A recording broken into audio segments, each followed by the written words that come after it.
हे good morning student, good morning friends. कैसे हो आप सभी। मेरे चैनल पे आप सभी का बहुत बहुत स्वागत है। एक बार फिर मेरे चैनल पे आप सब आए हैं और आज हम अपने जो सीरीज को चला रहे थे एंशिएंट हिस्ट्री की सीरीज को, आज हम उसे कंटिन्यू करेंगे और आगे बढ़ाएंगे। कल हमने ऋग्वेद के बारे में कुछ इंपॉर्टेंट फैक्ट्स पढ़ा था जो कि बहुत ही ज्यादा इम्पोर्टेंट था आप सभी के लिए। और आप सभी को पता है कि हम यहाँ पर एनसीईआरटी के साथ साथ लूसेंट जीके को भी कवर अप कर रहे हैं। तो समय के साथ साथ हमारा ये एंशिएंट हिस्ट्री का सीरीज जैसे ही कंप्लीट होता है, हम फिर एक नई सीरीज लेकर आएंगे। और फिलहाल एंशिएंट हिस्ट्री में आपको भी बहुत कुछ पढ़ना है। तो मैं आपको पहले भी बता चुकी हूँ कि वैसे स्टूडेंट जिनको हिस्ट्री से बहुत ज्यादा डर लगता है, मेरी वीडियोस को देखने के बाद मुझे यकीन है कि आपका जो डर है एंशिएंट हिस्ट्री से वो आपका निकल जाएगा। ना सिर्फ एंशिएंट हिस्ट्री से बल्कि मेडिवल और मॉडर्न, ये तीनों हिस्ट्री से यानी कंप्लीट हिस्ट्री से आपका जो डर है वो निकल जाएगा। आइए बढ़ते हैं अपने आगे की वीडियो में। कल हमने ऋग्वेद के बारे में पढ़ा था और ऋग्वेद जो है वो वेद का हिस्सा है। वेद जो है वो 4 प्रकार के होते हैं: ऋग्वेद, सामवेद, यजुर्वेद और अथर्ववेद। ऋग्वेद को हमने कंप्लीटली खत्म कर लिया था और आज हम पढ़ेंगे सामवेद को। अगर आपने मेरे ऋग्वेद वाली वीडियो नहीं देखी है तो जस्ट इसके पीछे आप जाइए और ऋग्वेद वाली वीडियो को कवर करिए, जिससे आपको आज का टॉपिक समझने में इजी हो। चलिए टाइम को वेस्ट ना करते हैं और वीडियो को स्टार्ट करते हैं। आज हम पढ़ने वाले हैं सामवेद। सामवेद। आप सभी को मैंने बताया था कि ऋग्वेद में 10 मंडल होते हैं जिन्हें हम चैप्टर कह सकते हैं, यानी 10 अध्याय के समान 10 मंडल होते हैं। 1028 सूक्त होते हैं और 10,462 क्या होती है, ऋचाएं, जिसे हम दोहा कहते हैं। 1028 या 10, उस 10 चैप्टर को जब हम पढ़ेंगे तो 1028 सूक्त हमें मिलेंगे। और जब 1000 सूक्त को हम देखेंगे तब उसमें हमें 10,462 ऋचाएं मिलेंगी। कितनी ऋचाएं मिलेंगी? 10,462 ऋचाएं मिलेंगी हमें। ऋचाएं जिन्हें हम दोहा भी कहते हैं। अब इतनी ऋचाओं को याद कर पाना बहुत ही ज्यादा मुश्किल है, इसलिए इन ऋचाओं को याद करने के लिए जो सबसे इजी वे को ढूंढा गया, जो सबसे इजी वे को ढूंढने के लिए जो ऋषि मुनियों ने जो कार्य किया उसे हम देखेंगे। इन्हीं ऋचाओं को गाना का रूप दे दिया गया। गाना, गाना लिखना यहाँ पर सही नहीं होगा, इसलिए हम यहाँ पर लिखते हैं संगीत। इन ऋचाओं को संगीत का रूप दे दिया गया। क्योंकि हम वेदों की बात कर रहे हैं तो इस जगह पर गाना शब्द लिखना वो थोड़ा सा सही नहीं लगा, इसलिए मैं यहाँ पर संगीत शब्द का प्रयोग कर रही हूँ। तो इन ऋचाओं को याद करने के लिए उन्होंने इसे संगीत का रूप दिया। और आप सभी को पता है कि पढ़ाई लिखाई हमें उतनी इजीली याद नहीं होती जितना इजीली हमें गाना याद हो जाता है। तो ऋषियों ने भी कुछ ऐसा ही उपाय निकाला और इतनी ऋचाओं को, इनमें से कई ऋचाओं को, मैं ये नहीं कह सकती कि कंप्लीट ऋचाओं को, बल्कि इनमें से कई ऋचाओं को उन्होंने संगीत का रूप दे दिया और जिस कारण इन ऋचाओं को याद कर पाना आसान हो गया। ठीक है, और इसे ही हम कहते हैं सामवाद, सामवेद। यानी ऋचाओं को, यानी ऋचाओं को संगीत का रूप देना क्या कहलाता है? ऋचाओं को संगीत का रूप देना कहलाता है सामवेद।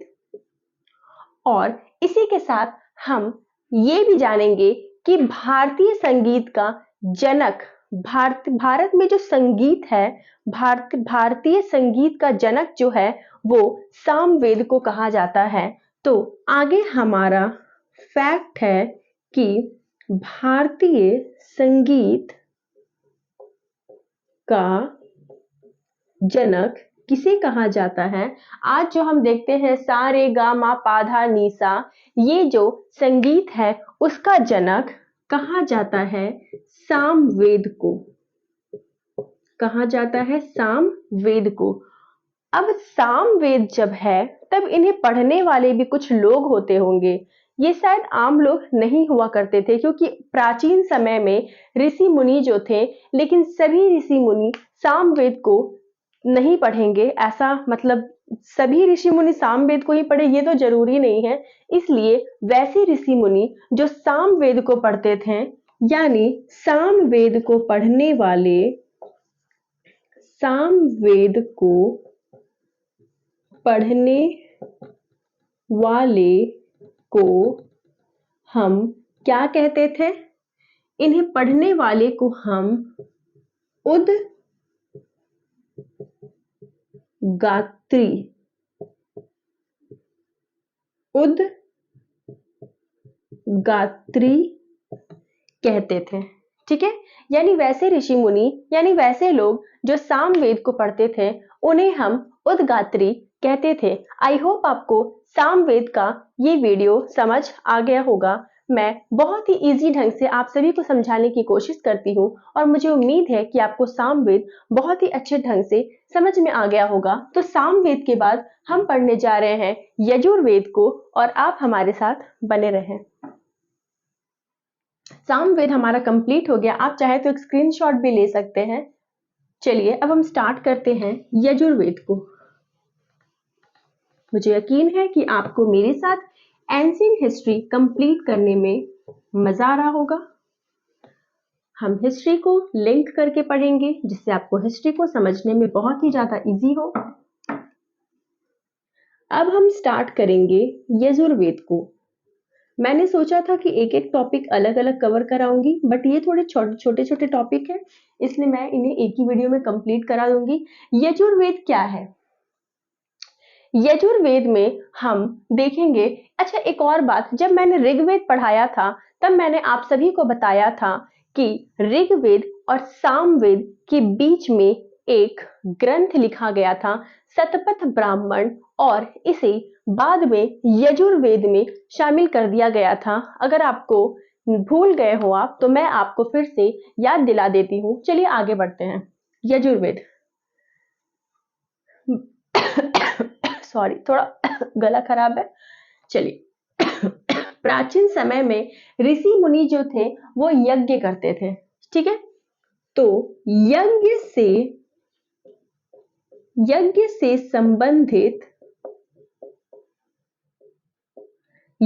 संबंधित कर्मकांड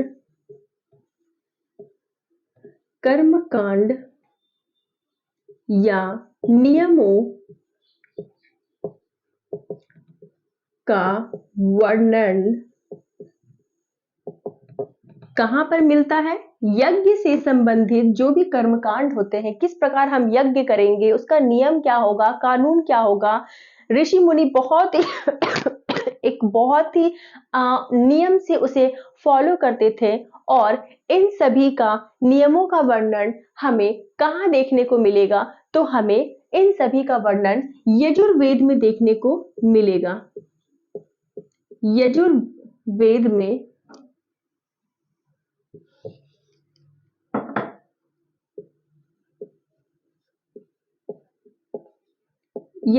में देखने को मिलेगा। नेक्स्ट पॉइंट है हमारा, अब जिस तरह से ऋग्वेद को पढ़ने वाले होत्री कहलाते थे, सामवेद को पढ़ने वाले उदगात्री कहलाते थे, उसी प्रकार यजुर्वेद को पढ़ने वाले अर्धव्यू कहलाते हैं। यजुर्वेद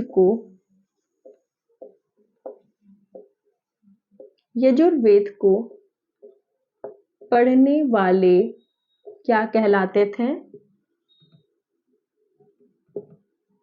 अर्धव्यू, यजुर्वेद को पढ़ने वाले कहलाते थे अर्धव्यू। अब आगे बढ़ते हैं।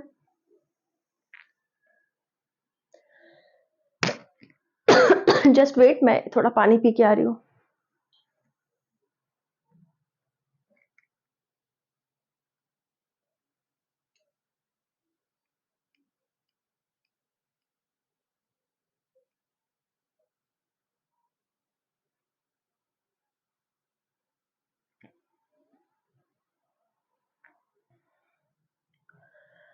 हाँ, चलिए वीडियो को स्टार्ट करते हैं।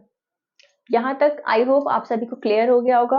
और आगे अब हम देखेंगे कि यह एकमात्र ऐसा वेद है जो न सिर्फ आपको गद्य में देखने को मिलेगा बल्कि पद्य में भी देखने को मिलेगा। और याद रखिएगा, सिर्फ यजुर्वेद ही वैसा वेद है जो आपको गद्य